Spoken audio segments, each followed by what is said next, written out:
U.S. workers caught in a vicious cycle.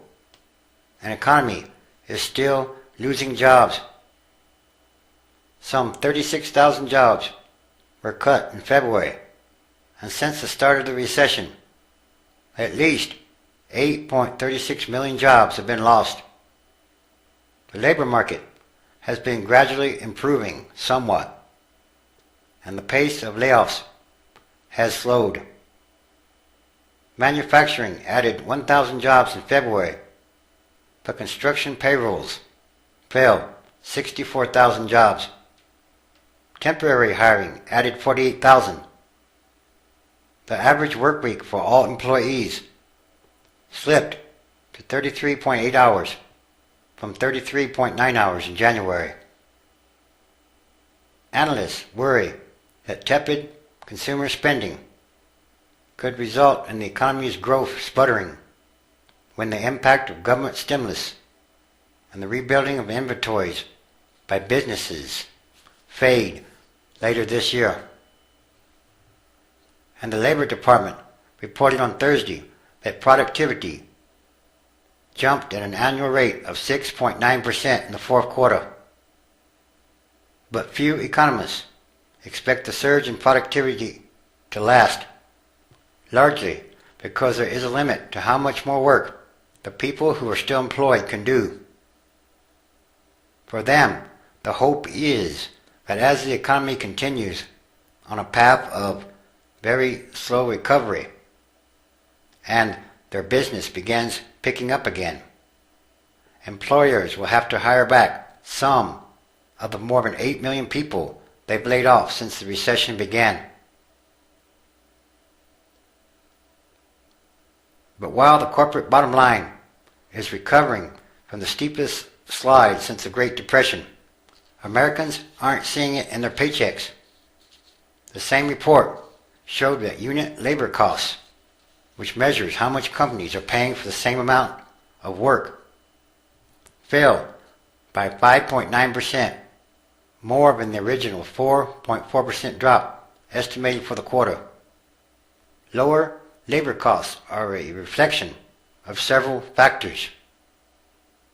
Even as companies get more work out of their pared-down staffs, they have slowed wage increases for the employees who remain.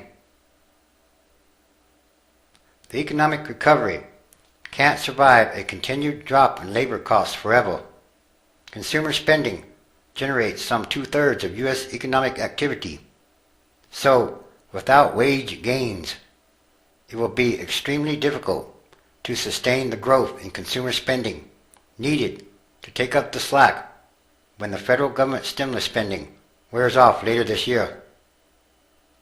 Most forecasters expect the economy to post weak growth for the rest of the year and into 2011.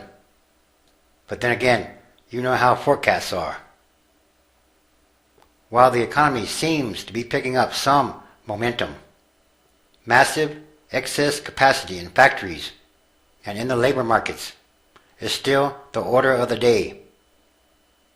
Those slow growth forecasts make the assumption that companies will begin hiring again and supposedly expanding hours. But until then, American households will have to stretch a smaller paycheck even further.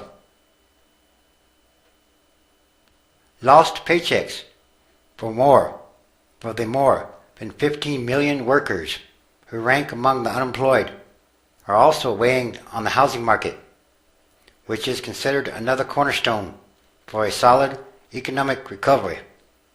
And it also goes like this. The more people that there are unemployed, then they're not able to pay their bills like they used to be able to pay. So in turn, more people are laid off.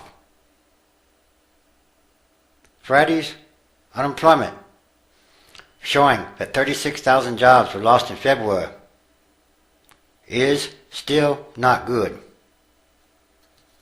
So when will the job market improve? Well, something's going on here. Something much bigger. Everything is connected, and there are fundamental problems with the U.S. economy, and for that matter, all the economies of the world. Changes must happen. Real change must come. And they must happen for the better. And they must happen rapidly. Because these are more signs of the end times, transition days, until there is real job growth. You could not have a real economic recovery. The U.S. economy would have to add at least 100,000 jobs a month just to keep up with population growth. So, if the U.S. economy is still losing jobs, again, there can be no real economic recovery. That's just the way it is. And yes, there are many signs of all different kinds happening daily all around the world.